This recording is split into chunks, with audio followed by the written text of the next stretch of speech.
Chairman সাহেব আপনার মেয়ে ফেল করছে? ছি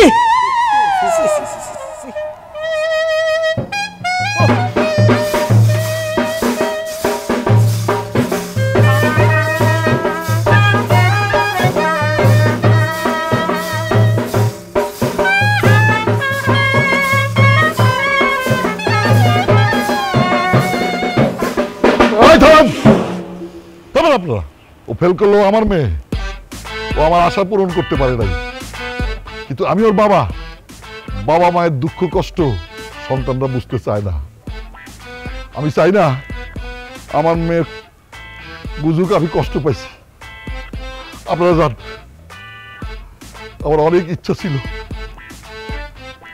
আমার মেয়ে পাশ করলে আপনাদের সবাই ডাইকে আইন আমি বাজনা শুনুন, কিন্তু সেটা হয় নাই। আমার মেয়ে ফেল করছে, আপনারা নিজেরা উদ্যোগ নিয়ে এসে আমার বাজনা শুনে গেলেন, ফেলের বাজনা।